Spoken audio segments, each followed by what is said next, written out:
सभी डीएलएड साथियों को नमस्कार। आप सभी का स्वागत है मेरे चैनल पर। और फ्रेंड्स, आज की इस वीडियो में हम डिस्कस करने वाले हैं UP DElEd second semester subject वर्तमान भारतीय समाज और प्रारंभिक शिक्षा।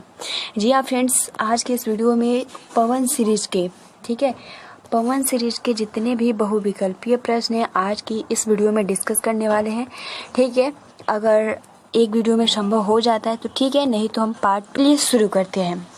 ठीक है, तो अभी आंसर दिखाने से, क्योंकि आप सभी को, अगर आप सभी आंसर करते हो तो बहुत ही बेस्ट रहेगा।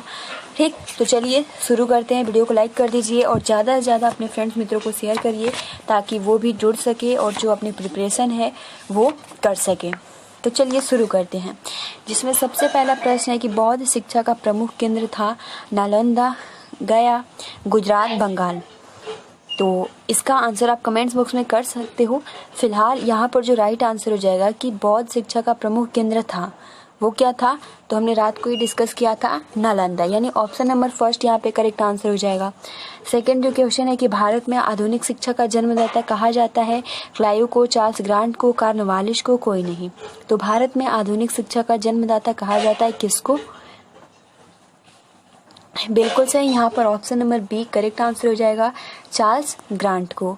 तीसरा जो आपका प्रश्न है कि छनाई का प्रतिपादित किया था, छनाई का सिद्धांत ऑकलैंड ने, एडम स्मिथ ने, मैकाले ने, न्यूटन। तो फ्रेंड, जैसे कि मैंने आप सभी को ट्रिक बताया था, मैकाले यानी ब्लैक टी, काला, हमेशा टी छानने का काम करते था। तो इस तरीके से यहाँ छनाई का सिद्धांत जो दिया था वो किसने दिया था?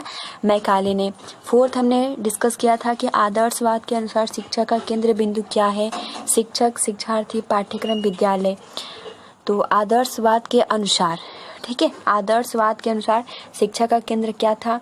यानी हमने ये भी आप सभी को बताया था, आदर्शवाद यानी इसमें जो लोग थे वो चाहते थे कि जो भी शिक्षा दी जाए वो शिक्षक केंद्रित हो, यानी ऑप्शन नंबर फर्स्ट यहाँ पे करेक्ट आंसर हो जाएगा। आदर्शवाद के अनुसार शिक्षा का केंद्र बिंदु क्या है? शिक्षक। अगला जो फिफ्थ प्रश्न है कि निम्न में से कौन आदर्शवादी नहीं है? सुकरात, प्लेटो, हीगल, डीबी। तो फ्रेंड्स, आप सभी को पता है सुकरात, प्लेटो और हीगल ये क्या है? आदर्शवादी है। लेकिन अगर हम बात करें डीबी की, ये आदर्शवादी नहीं है। तो यहाँ पर हमारा option number D correct answer हो जाएगा। फिर सिक्स प्रश्न है कि निम्न में से कौन प्रकृतिवादी दार्शनिक है? सुकरात, प्लेटो, हॉर्न, स्पेंसर। क्योंकि सुकरात, प्लेटो ये सभी क्या है? आदर्शवादी। लेकिन प्रकृतिवादी दार्शनिक जो है वो हो जाएगा स्पेंसर। ऑप्शन नंबर डी यहाँ पे करेक्ट आंसर होगा। सातवां जो प्रश्न है कि प्रकृतिवाद किस प्रकार के अनुशासन की बात करता है? दमनात्मक अनुशासन, मुक्त्यात्मक अनुशासन, प्रभावात्मक अनुशासन और सामाजिक अनुशासन। तो प्रकृतिवाद किस प्रकार के अनुशासन की बात करता है? तो आप इसका आंसर कर सकते हो। आप सभी को टाइमिंग दे दी जाती है 3 सेकेंड की। बिल्कुल सही, प्रकृतिवाद किस प्रकार के अनुशासन की बात करती है? तो मुक्त्यात्मक अनुशासन, यानी ऑप्शन नंबर यहाँ पे बी करेक्ट आंसर हो जाएगा। आठवां जो प्रश्न है कि विद्यालय को समाज का लघु रूप मानते हैं आदर्शवादी, प्रकृतिवादी, प्रयोजनवादी, मानववादी। तो विद्यालय को समाज का लघु रूप मानते हैं, आठवां का आंसर क्या होगा? तो फ्रेंड्स, विद्यालय को समाज का लघु रूप मानते हैं, यहाँ पर जो राइट आंसर हो जाएगा आठवां का वो हो जाएगा सी, यानी प्रयोजनवादी। ठीक है, यहाँ पर option number C correct answer हो जाएगा। नौवां जो प्रश्न है कि विवेकानंद ने जन शिक्षा के लिए संस्था स्थापित की, ब्रह्मा समाज, रामकृष्ण मिशन, आर्य समाज, वेदांत समाज। तो विवेकानंद ने जन शिक्षा के लिए संस्था स्थापित की, क्या नाम है? बिल्कुल सही, Ramakrishna mission. Option number B. अगला जो प्रश्न है कि टैगोर जी द्वारा रचित पुस्तक थी हिंदी स्वराज, गीतांजलि, शिक्षा दर्शन, उपयुक्त में से कोई नहीं। तो टैगोर जी द्वारा रचित पुस्तक थी, बिल्कुल सही, यहाँ पर ऑप्शन जो हो जाएगा वो हो जाएगा बी, यानी गीतांजलि। अगला जो प्रश्न है कि वर्ष 1901 में शांति निकेतन की स्थापना रविंद्रनाथ टैगोर ने की थी, किस स्थान पर? कलकत्ता पर, बम्बई पर, दार्जिलिंग, बोलपुर। तो फ्रेंड्स, वर्ष 1901 में शांति निकेतन की स्थापना रविंद्रनाथ टैगोर ने की थी, किस स्थान पर? तो फ्रेंड्स, यहाँ पर जो राइट आंसर हो जाएगा 11 का, ठीक है, वो हो जाएगा यहाँ पर बोलपुर। यानी वर्ष 1901 में शांति निकेतन की स्थापना रविंद्रनाथ टैगोर ने की थी, किस स्थान पर? तो ऑप्शन नंबर डी बिल्कुल सही हो जाएगा। रात में हमने डिस्कस किया था बोलपुर। 12 आपका प्रश्न है, गीजू भाई का जन्म कहाँ पर हुआ था? चित्तल महाराष्ट्र में, दिल्ली, जयपुर, कानपुर। तो गीजू भाई का जन्म कौन से स्थान पर हुआ था? यहाँ पर option number first correct answer हो जाएगा महाराष्ट्र। अगला जो प्रश्न है कि किंडरगार्टन प्रणाली के जन्मदाता कहे जाते हैं फॉरवेल, मॉन्टेसरी, रूसो, हर्बर्ट। तो किंडरगार्टन प्रणाली के जन्मदाता कहे जाते हैं, यहाँ पर जो राइट आंसर हो जाएगा वो हो जाएगा यहाँ पे फॉरवेल। बहुत ही मतलब इजी क्वेश्चन है, रात को हमने डिस्कस किया और आप आसानी के साथ आंसर कर सकते हो। किंडरगार्टन प्रणाली के जन्मदाता कहे जाते हैं फॉरवेल। 14 नंबर प्रश्न है कि बालक को स्वयं ही ज्ञान प्राप्त करने का अवसर दिया जाना चाहिए, उसके कार्य में कम हस्तक्षेप करना चाहिए। ये कथन किसका है? हर्बर्ट का, फॉरवेल का, मॉन्टेसरी का, कमेनियस का। तो फ्रेंड्स यहाँ पर जो राइट आंसर हो जाएगा वो हो जाएगा मॉन्टेसरी का, यानी बालक को स्वयं ही ज्ञान प्राप्त करने का अवसर दिया जाना चाहिए, उसके कार्य में कम हस्तक्षेप करना चाहिए, इसलिए option number C correct answer हो जाएगा। 15 देखिए 15 नंबर प्रश्न है कि शिक्षा सामाजिक संबंधों का जाल है, यह किसका कथन है? लापियर का, गांधी जी का, रविंद्रनाथ टैगोर का, मैकावर का। तो शिक्षा सामाजिक संबंधों का जाल है, यह किसका कथन है? तो फ्रेंड्स जैसे कि हमने रात को डिस्कस किया था कि मैकावर ने ऐसा स्टेटमेंट दिया कि जो शिक्षा है सामाजिक संबंधों का जाल है, यानी ये जो स्टेटमेंट दिया है वो किसने दिया है? मैकावर ने दिया है। 16 प्रश्न है कि समाज की सबसे छोटी इकाई है विद्यालय, परिवार, सामाजिक संस्थाएं, व्यक्ति। तो समाज की सबसे छोटी इकाई है वो क्या है? तो व्यक्ति, क्योंकि सामाजिक संस्थाएं, विद्यालय, परिवार तो होगा नहीं, इसलिए ऑप्शन नंबर डी बिल्कुल सही हो जाएगा। 17 नंबर प्रश्न है कि 9 विद्यालय को समस्त संसार का नहीं वरन समस्त मानव जाति का आदर्श का लघु रूप होना चाहिए, किसने कहा है? रेमंड ने, टीपी नन ने, बालकृष्ण जोशी ने, रॉस ने। तो देखिए यहाँ पे 17 नंबर यानी जो स्टेटमेंट दिया है टीपी नन ने दिया है। इन्होंने जो स्टेटमेंट दिया है कि जो 9 विद्यालय यानी 9 विद्यालय को समस्त संसार का नहीं, ठीक है, यानी पूरे संसार का नहीं, केवल समस्त मानव के आदर्श का लघु रूप होना चाहिए, ये जो स्टेटमेंट दिया है टीपी नन ने दिया है। 18 नंबर प्रश्न है स्कूल शब्द की उत्पत्ति किस भाषा के शब्द से हुई? फ्रेंच, जर्मन, लैटिन, इनमें से कोई नहीं। तो स्कूल शब्द की उत्पत्ति किस भाषा के शब्द से हुई है? तो लैटिन, यानी ऑप्शन नंबर सी बिल्कुल सही हो जाएगा। 19 जो प्रश्न है कि निम्नलिखित में से विद्यालय कौन कौन प्रकार के कार्य संपादित करता है? संरक्षण कार्य, प्रगतिशील कार्य, निष्पक्ष कार्य, उपयुक्त सभी। तो यहाँ पे कह रहा है कि जो विद्यालय है वो कौन कौन से प्रकार के कार्य संपादित करता है। तो यहाँ पर अगर हम बात करें तो वो चाहता है कि कहाँ से कहाँ तक जो हमारा विद्यालय प्रगतिशील कार्य करने का प्रयास करता है, ठीक है, यानी ऑप्शन नंबर बी यहाँ पे करेक्ट आंसर हो जाएगा। ठीक है, अगला जो प्रश्न है कि 20 की किसी राष्ट्र की उन्नति विधानसभाओं, व्यवसायों और कारखानों से नहीं वरन विद्यालय से होती है, यह कथन किसका है? जो कि हमने बोला भी था, हम इस स्टेटमेंट से सहमत है। अब आप इस स्टेटमेंट से सहमत हो या नहीं, यानी इन्होंने जो स्टेटमेंट दिया है कि किसी राष्ट्र की उन्नति विधानसभाओं, व्यवसायों और कारखानों से नहीं है वरन किससे? विद्यालय से होती है। ये जो स्टेटमेंट दिया है ये किसने दिया है? तो डॉक्टर राधाकृष्णन का है। उसके बाद देखिए 21 प्रश्न है कि विद्यालय और समुदाय के मध्य सशक्त संबंध होने चाहिए, क्योंकि स्कूल बड़े समुदाय के अंतर्गत एक लघु समुदाय है। सामाजिक मूल्यों को जानने के लिए समुदाय और विद्यालय पृथक पृथक है, शिक्षा को वास्तविक बनाने के लिए। तो फ्रेंड्स विद्यालय और समुदाय के मध्य सशक्त संबंध होने चाहिए, क्योंकि यहाँ पर जो राइट आंसर हो जाएगा कि शिक्षा को वास्तविक बनाने के लिए, ऑप्शन नंबर डी बिल्कुल सही हो जाएगा। 22 प्रश्न है कि राज्य विशिष्ट रूप से कमजोर वर्ग के शैक्षिक व आर्थिक हितों को ध्यान में रखेगा, यह संविधान की धारा में वर्णित है। अनुच्छेद 47, अनुच्छेद 46, अनुच्छेद 29, अनुच्छेद 45। फ्रेंड्स आप सभी के लिए क्वेश्चन है कि अनुच्छेद यानी आर्टिकल, ठीक है, आर्टिकल 51 प्लस क में क्या उल्लेख किया गया है? इसका आंसर आप सभी को कमेंट्स बॉक्स में करना है। अनुच्छेद 51 क में यानी अनुच्छेद 51 क में क्या उल्लेख किया गया है, ठीक है। फिलहाल यहाँ पर जो राइट आंसर हो जाएगा कि राज्य विशिष्ट रूप से कमजोर वर्ग के शैक्षिक व आर्थिक हितों को ध्यान में रखेगा, यह संविधान की धारा में वर्णित है, यानी अनुच्छेद 46 में ये उल्लेख किया गया है कि राज्य के विशेष रूप से कमजोर वर्ग के शैक्षिक व आर्थिक हितों को ध्यान में रखते हुए उनकी मतलब जो भी कमजोरी है उसको दूर करेगा। यह किस संविधान किस धारा में वर्णित है? तो अनुच्छेद 46 में।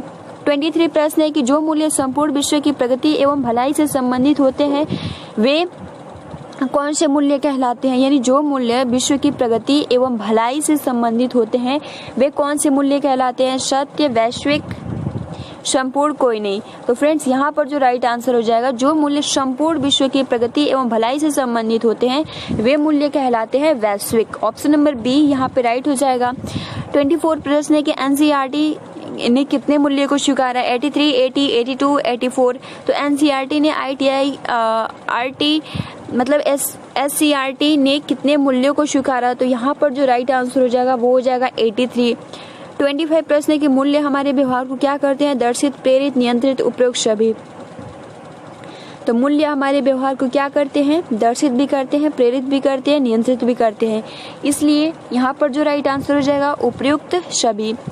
26 प्रश्न है वर्तमान में बालकों में मूल्य विकास हेतु सबसे प्रभावी संचार माध्यम कौन सा है? समाचार पत्र, वीसीआर, टीवी, रेडियो। तो आज की इस टाइम में बालकों में मूल्य विकास हेतु सबसे प्रभावी संचार कौन सा है? टीवी है। ठीक है, अभी तो रेडियो का अगर हम बात करें तो बहुत ज़्यादा कम हो गया है ना। आप सभी के घर में पहले रेडियो होता होगा, लेकिन अब रेडियो भी है तो खराब पड़ गया है या फिर बहुत ही कम लोग रेडियो को सुनते हैं। ठीक है। 27 प्रश्न है कि निम्नलिखित में वर्तमान भारतीय में राष्ट्रीय एकीकरण के लिए कौन कौन से बाधाएं हैं? जातिवाद, सांप्रदायिकता, प्रांतीयता, उपयुक्त सभी। तो 27 का जो आंसर हो जाएगा वो हो जाएगा डी, यानी वर्तमान भारतीय में राष्ट्रीय एकीकरण के लिए कौन कौन सी बाधाएं हैं? तो सांप्रदायिकता। ऑप्शन नंबर यहाँ पे आपके यहाँ पे सांप्रदायिकता भी हो जाएगा, जातिवाद भी हो जाएगा, प्रांतीयता भी हो जाएगा। ठीक है, यहाँ पर जो हो जाएगा ऑप्शन नंबर डी। ठीक है। अगला जो 28 प्रश्न है कि राष्ट्रीय एकीकरण का अर्थ है सभी भारतीयों को एक जैसा बनाना, भारतीयों में सांस्कृतिक विभिन्नताओं को स्वीकार करना, सभी भारतीयों को किसी एक संप्रदाय का समर्थक बनाना, सभी भारतीयों को एक जैसी पोशाक पहनाना। यहाँ पर option number B correct answer हो जाएगा। राष्ट्रीय एकीकरण का अर्थ है भारतीयों में सांस्कृतिक विभिन्नताओं को स्वीकार करना, यानी ऑप्शन नंबर बी बिल्कुल सही हो जाएगा। अगला जो प्रश्न है कि 29 की आदर्श समाज की प्रमुख विशेषता है धन दौलत, स्वास्थ्य, साक्षरता, अनुशासन। हमने कल मॉक टेस्ट में I think 28 he question discuss किया था। ठीक है, अगर आपको आंसर आता है तो कीजिए, वरना मैं आप सभी को आंसर जरूर देंगी। यहाँ पर देखिए आदर्श समाज की प्रमुख विशेषता है धन दौलत, स्वास्थ्य, साक्षरता, अनुशासन, यानी ऑप्शन नंबर यहाँ पे सी करेक्ट आंसर हो जाएगा। ठीक है, आदर्श समाज की प्रमुख विशेषता है साक्षरता। 30 प्रश्न है कि बच्चे की समाजीकरण का आद्य व्यक्ति है शिक्षक, माता पिता, धर्म उपदेशक। तो बच्चे की समाजीकरण का आद्य व्यक्ति है, यहाँ पर जो राइट आंसर हो जाएगा ऑप्शन नंबर बी माँ यानी माता। 31 प्रश्न है कि विद्यालय समाज का लघु रूप है, यह कथन किसका है? ड्यूबी का, थॉमसन का, ओटावे का, ब्राउन का। तो विद्यालय समाज का लघु रूप है, ये कथन किसका है? तो यहाँ पर जो स्टेटमेंट जो ये दिया है वो ऑप्शन नंबर यानी जॉन ड्यूबी ने दिया है। 32 प्रश्न है कि शिक्षा का सर्वोपरि उद्देश्य क्या है? सामाजिक दक्षता, व्यवसायिक दक्षता, मानव निर्माण, नागरिक दक्षता। तो शिक्षा का सर्वोपरि उद्देश्य क्या है? ऑप्शन नंबर यहाँ पर सी करेक्ट आंसर हो जाएगा, मानव निर्माण। 33 प्रश्न है कि एमिल की रचना किसने की है? पेस्ट्रोलॉजी ने, प्लेटो ने, रसेल ने, रूसो ने। तो एमिल की रचना किसने की है? फ्रेंड्स, एमिल की जो रचना की है रूसो ने किया है। बहुत ही महत्वपूर्ण ये प्रश्न है, ऑप्शन नंबर डी यहाँ पे राइट हो जाएगा। 34 प्रश्न है कि मूल्य संकट का मुख्य कारण है भाषावाद, क्षेत्रवाद, संप्रदायवाद, स्वार्थपरता। तो मूल्य संकट का मुख्य कारण है बिल्कुल सही, ऑप्शन नंबर डी बिल्कुल सही हो जाएगा, स्वार्थपरता। 35 प्रश्न है कि शिक्षा एक त्रिमुखी प्रक्रिया है, किस शिक्षा शास्त्री ने कहा है? जॉन ड्यूबी ने, रॉस ने, एडम्स ने, हीगम ने।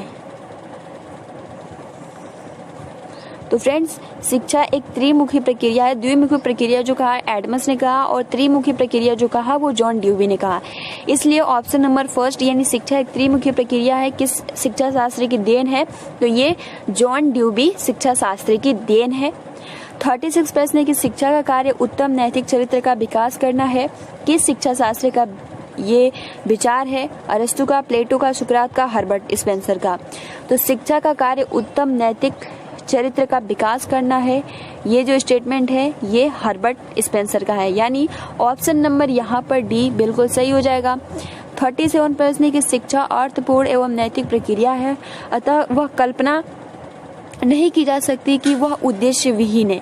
किस शिक्षा शास्त्री का विचार है? जितने भी स्टेटमेंट है बहुत ही महत्वपूर्ण है, इसको आप याद कर लीजिएगा। प्रोफेसर हीगल ने, प्रोफेसर बागले ने, रिउनली ने, ड्यूबी ने।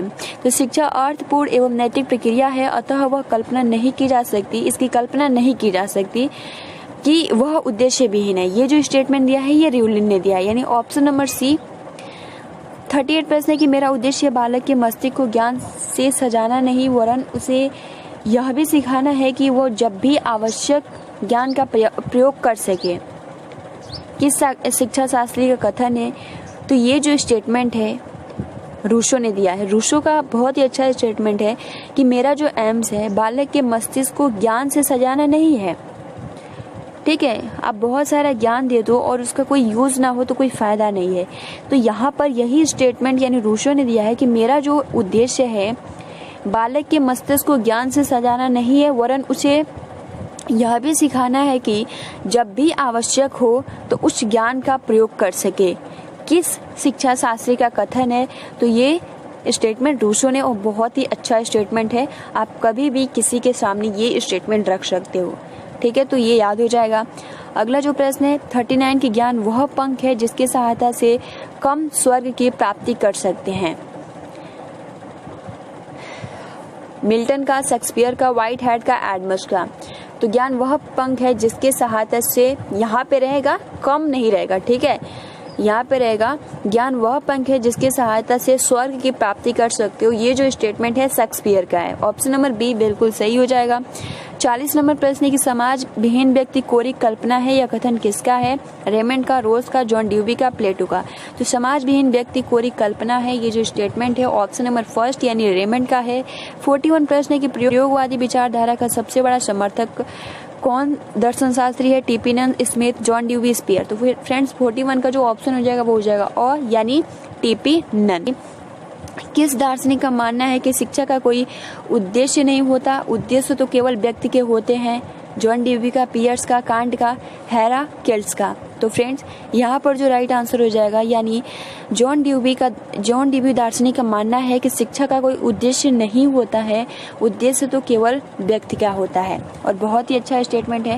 निम्न में से कौन सी शिक्षण विधि के प्रेरणा यहाँ पे होगा? मतलब प्लेटो है। प्रश्नोत्तर, व्याख्या, संबंध विधि, आलोचनात्मक। तो फ्रेंड्स यहाँ पर जो राइट आंसर हो जाएगा संबंध विधि के जो यहाँ पे आप कह सकते हो प्रेरणा है प्लेटो। अगला प्रश्न है 50 की स्कूल और समाज यानी स्कूल एंड सोसाइटी पुस्तक किस दार्शनिक द्वारा लिखी गई है? जॉन ड्यूबी द्वारा, हैरिंगटन द्वारा, अगस्ट काम्टे द्वारा, डनकन द्वारा। स्कूल एंड समाज यानी स्कूल एंड सोसाइटी पुस्तक के जो लेखक हैं वो है जॉन ड्यूबी। अगला 51 प्रश्न है कि स्कूल को होम ऑफ फैमिली यानी प्यार का घर, ठीक है, या होम ऑफ फैमिली किस शिक्षा शास्त्री ने कहा है? पेस्टोलॉजी ने, अगस्ट काम्टे ने, जॉर्ज पैने ने, आर.जी. कलिंगवुड ने। तो फ्रेंड स्कूल को होम ऑफ फैमिली किसने कहा है? तो पेस्टोलॉजी ने ऐसा स्टेटमेंट दिया है। अगला 52 प्रश्न है कि दर्शन शास्त्र के अनुसार मूल्य क्या है? मानव के जीवन शैली के तत्व, शुद्ध एवं सूक्ष्म तत्व, आर्थिक तत्व है, भौतिक तत्व।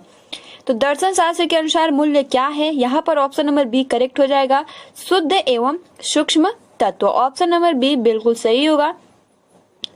अगला 53 प्रश्न है कि मनुष्य की अंतर्निहित पूर्णता को अभिव्यक्ति करना ही शिक्षा है, यह कथन है टैगोर का, अरस्तु का, विवेकानंद का, महात्मा गांधी का। तो मनुष्य की अंतर्निहित पूर्णता को अभिव्यक्ति करना ही शिक्षा है, ये जो स्टेटमेंट है। और देखिए फ्रेंड्स ये 2016 का पूछा हुआ प्रश्न है और ये जो स्टेटमेंट दिया है विवेकानंद ने दिया है, ठीक है, यानी शिक्षा का इन्होंने परिभाषा दिया था अपने अनुसार कि मनुष्य की अंतर्निहित पूर्णता को अभिव्यक्ति करना ही क्या है? शिक्षा है। ये जो स्टेटमेंट है विवेकानंद जी का है। अगला प्रश्न है 54 की दुरुस्त शिक्षा का नाम नहीं है मुक्त अधिगम, बाहरी अध्ययन, सह शिक्षा, पत्राचार शिक्षा। तो फ्रेंड्स दुरुस्त शिक्षा का नाम नहीं है, यहाँ पर ऑप्शन नंबर हो जाएगा थर्ड यानी सह शिक्षा। और अगर हम बात करें यहाँ पे दुरुस्त शिक्षा का और भी नाम है जैसे मुक्त अधिगम, बाहरी अध्ययन, पत्राचार शिक्षा, ये तीनों ही हो जाएंगे, लेकिन सह शिक्षा दुरुस्त शिक्षा यानी ऑनलाइन एजुकेशन का नाम नहीं है। अगला जो प्रश्न है बौद्धकालीन शिक्षा में प्रवर्ज्य संस्कार कितने वर्ष के बालक को दिया जाता है? 8 वर्ष, 10 वर्ष, 12 वर्ष, 11 वर्ष। तो फ्रेंड्स जैसे हम लोगों ने देखा था कि बौद्धकालीन में जब विद्यार्थी बालक मठ में प्रवेश करते हैं शिक्षा ग्रहण के लिए, तो सिंपल है यहाँ पे उस टाइम प्रवर्ज्य संस्कार किया जाता है, जो कि बालकों की जो या बालिकाओं की जो एज होती थी वो 8 वर्ष होती थी। ठीक है, तो इसलिए ऑप्शन नंबर यहाँ पे फर्स्ट करेक्ट आंसर हो जाएगा।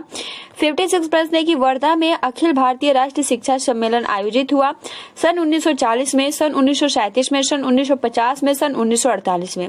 तो वर्धा में अखिल भारतीय राष्ट्रीय शिक्षा सम्मेलन आयोजित हुआ, यहाँ पर ऑप्शन नंबर ब करेक्ट हो जाएगा 1937 में। ठीक है, अगला जो प्रश्न है 57 की प्रकृतिवाद की प्रमुख शिक्षण विधि है करके सीखना, खेल द्वारा सीखना, स्व अनुभव द्वारा सीखना, उपयुक्त सभी। तो प्रकृतिवाद की प्रमुख शिक्षण विधि है, यहाँ पर ऑप्शन नंबर जो हो जाएगा, क्योंकि करके सीखना भी होता है, खेल द्वारा सीखना होता है, स्व अनुभव यानी अपने अनुभव के द्वारा, उपयुक्त सभी, ऑप्शन नंबर डी बिल्कुल करेक्ट हो जाएगा। अगला 58 प्रश्न है कि गांधी जी के दर्शन के अनुसार छात्रों की क्रियाशीलता के लिए पाठ्यक्रम में आवश्यक है इतिहास, भूगोल, हस्तकला, उपयुक्त सभी। तो गांधी जी के दर्शन के अनुसार छात्रों की क्रियाशीलता के लिए पाठ्यक्रम में आवश्यक है, यहाँ पर ऑप्शन नंबर सी करेक्ट हो जाएगा हस्तकला। ठीक है, अगला प्रश्न है कि डेमोक्रेसी एंड एजुकेशन पुस्तक के लेखक है Froebel, Rousseau, John Dewey, doctor Maria Montessori.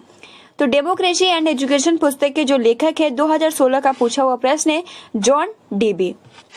60 प्रश्न है समान गुणवत्ता वाले स्कूलों की समान रूप से सभी को उपलब्धि समान अवसर एक महत्वपूर्ण घटक है, यह कथन किसका है? एनिस का, लुईस का, प्लेटो का, रायबर्न का। तो फ्रेंड्स ये जो स्टेटमेंट दिया है ये लुईस ने दिया है कि समान गुणवत्ता वाले स्कूलों की समान रूप से सभी को उपलब्धि समान अवसर का एक महत्वपूर्ण घटक है, ये जो स्टेटमेंट है ये लुईस का है।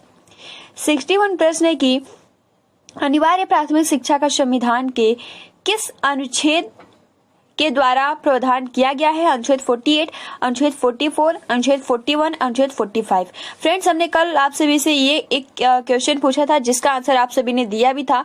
51 का जो आर्टिकल 51 का है इसमें क्या उल्लेख किया गया है? तो इसमें जो उल्लेख किया गया है जो बालक के अभिभावक होते हैं या जो उनके घर वाले माता पिता होते हैं उनको 6 से 14 वर्ष के ऐसे जो बच्चे हैं जिनकी आयु 6 से 14 वर्ष है उनको स्कूल जाने के लिए प्रेरित करना है। ठीक है, अनिवार्य शिक्षा देने के लिए प्रेरित करना है और उनको स्कूल भेजना है। 51 में यही प्रावधान किया गया है। 51 क में यहाँ पर पूछ रहा है कि अनिवार्य प्राथमिक शिक्षा का संविधान के किस अनुच्छेद के द्वारा प्रावधान किया गया? तो फ्रेंड्स यहाँ पर जो राइट आंसर हो जाएगा अनुच्छेद 45। अगला जो प्रश्न है कि जनसंख्या शिक्षा आवश्यक है जीवन स्तर एवं गुणवत्ता बढ़ाने के लिए, सबको रोजगार देने के लिए, पाठ्यक्रम के विषय बढ़ाने के लिए, बाल श्रम को बढ़ावा देने के लिए। तो फ्रेंड्स यहाँ पर जो राइट आंसर हो जाएगा कि जनसंख्या शिक्षा आवश्यक है, ऑप्शन नंबर फर्स्ट हो जाएगा जीवन स्तर एवं गुणवत्ता बढ़ाने के लिए।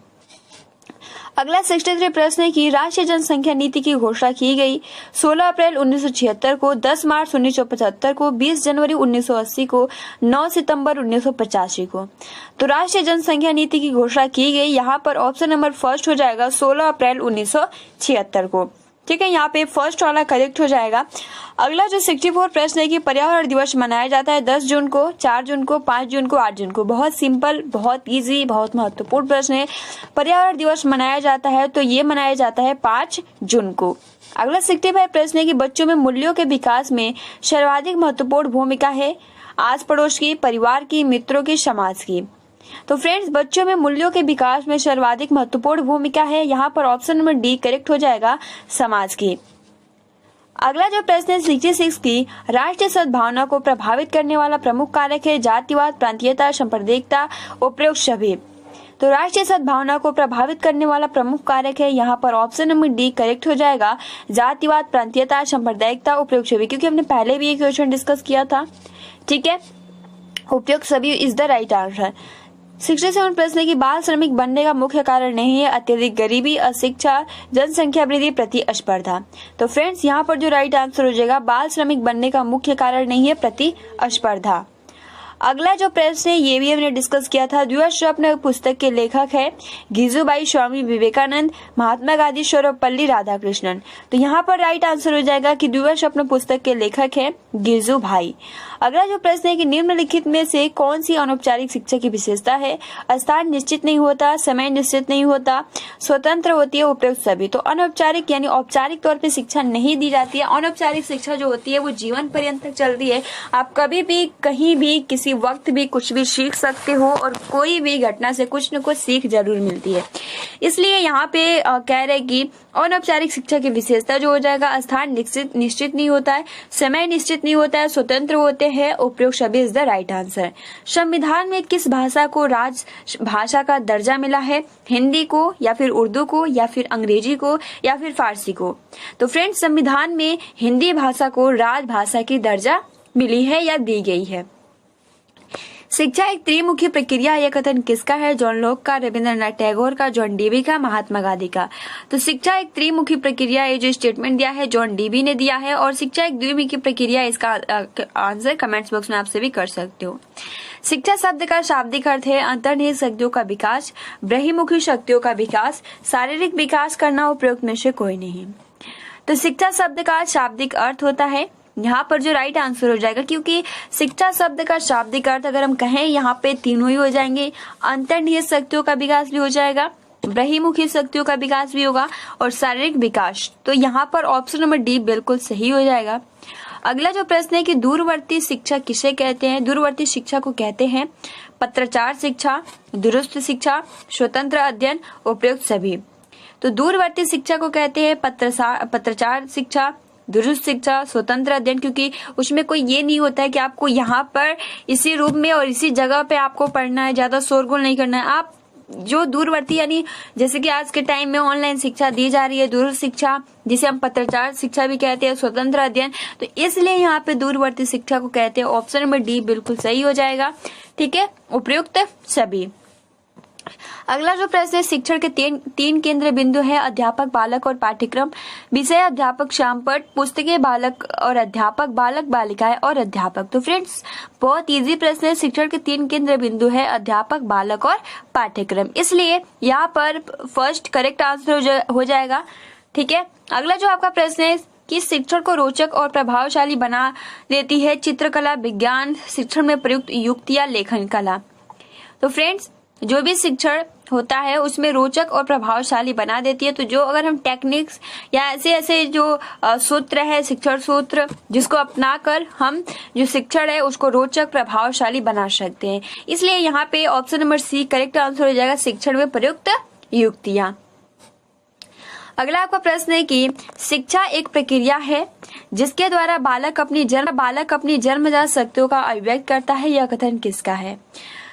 जॉन डीवी का, रूसो का, फॉरवेल का, मॉन्टेसरी का। तो ये शिक्षा का परिभाषा फॉरवेल ने दिया है कि शिक्षा एक प्रक्रिया है जिसके द्वारा बालक अपनी जन्मजात शक्तियों को अभिव्यक्त करता है, यह कथन जो है ये फॉरवेल का है। ऑप्शन नंबर सी बिल्कुल करेक्ट हो जाएगा। यह मॉन्टेसरी भारत आई थी।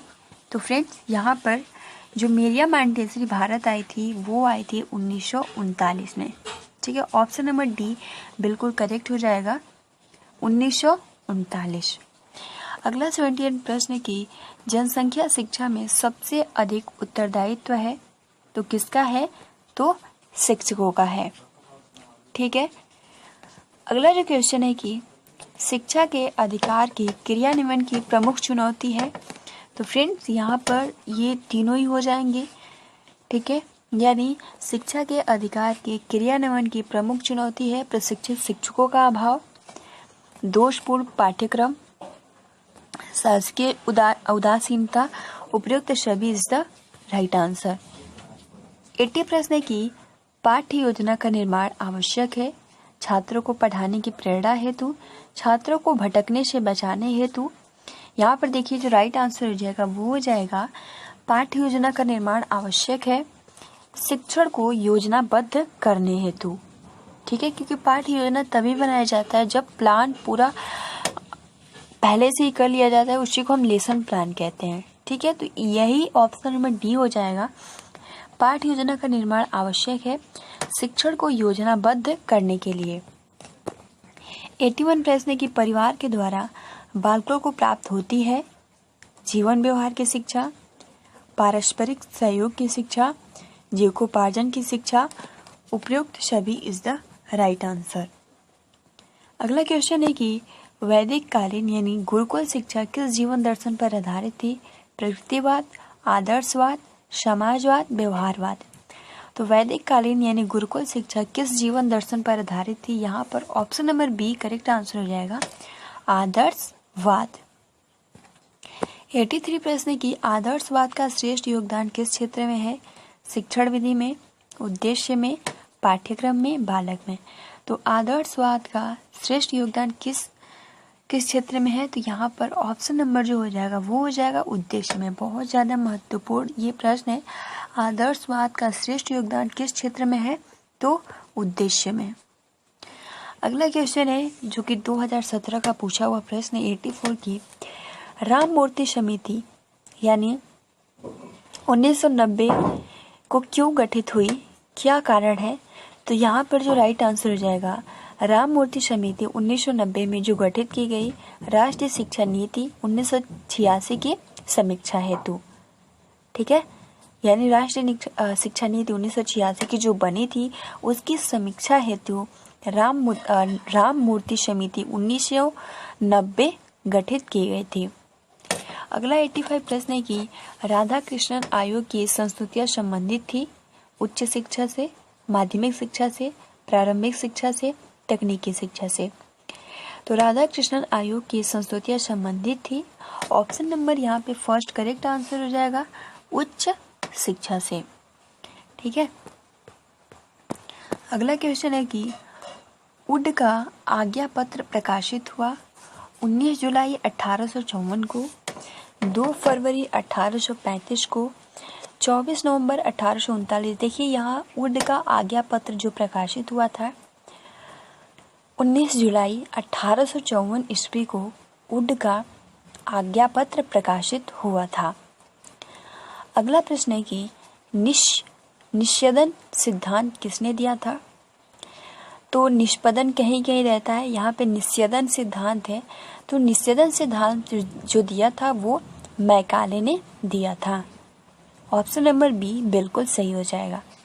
88 प्रश्न है कि मैकाले ने अपना प्रतिवेदन प्रस्तुत किया था 1835, 1833, 1831। यहाँ पर जो देखिए राइट आंसर हो जाएगा मैकाले ने अपना प्रतिवेदन प्रस्तुत किया था 1835 ईस्वी में।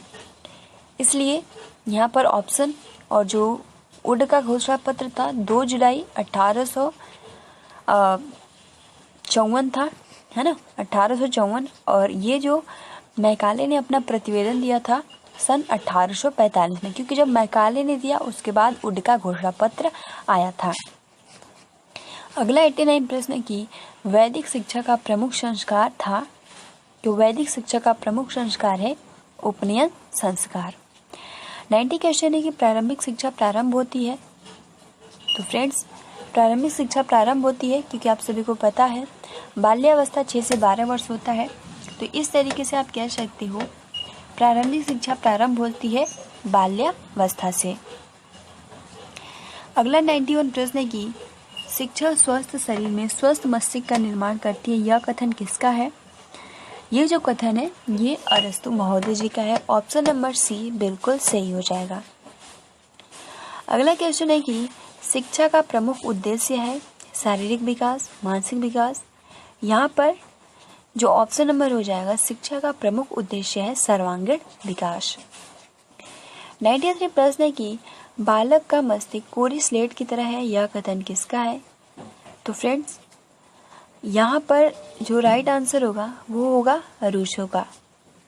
ठीक है, अगला जो क्वेश्चन है कि मदरसों में शिक्षा का माध्यम था, तो मदरसों में शिक्षा का माध्यम था फारसी। अगला जो क्वेश्चन है कि वैदिक कालीन शिक्षा संबंधित है, तो वैदिक कालीन शिक्षा संबंधित है वेदों से।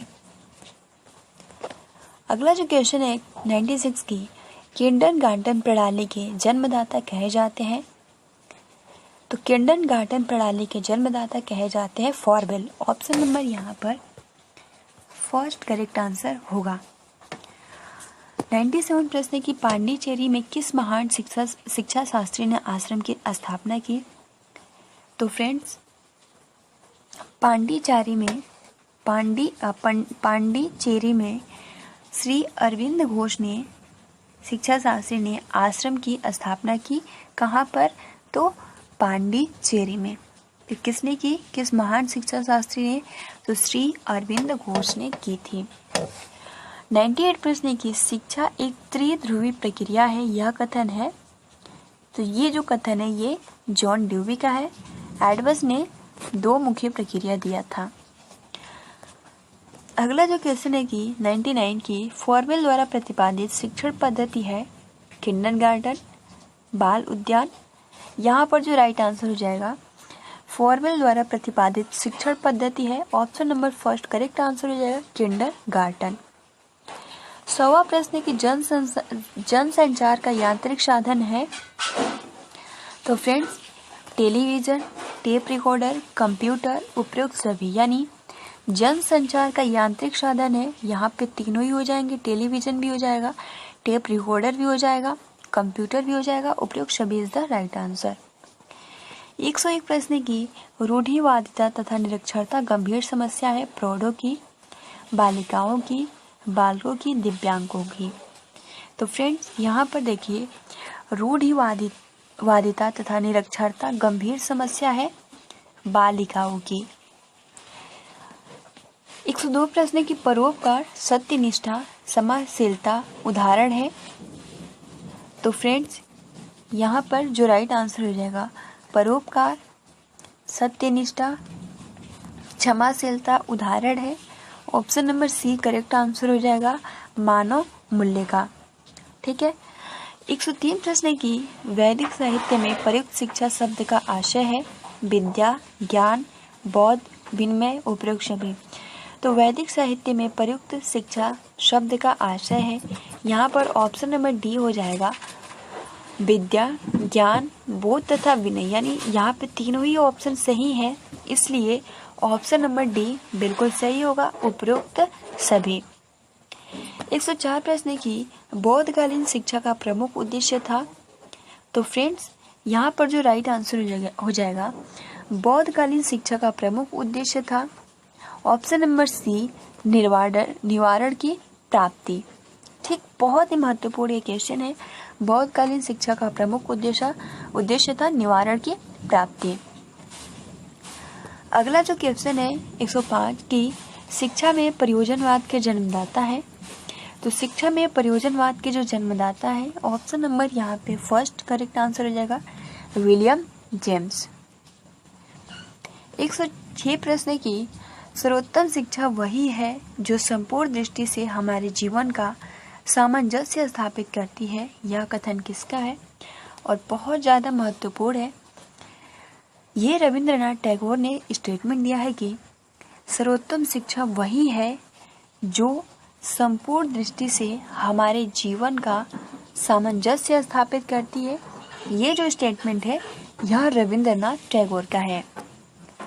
अगला जो क्वेश्चन है कि गिजुभाई बधेका ने बालकों की संज्ञा दी थी, तो फ्रेंड्स गिजुभाई बधेका ने बालकों की संज्ञा दी थी बाल देवो भवा। Option number first correct answer हो जाएगा।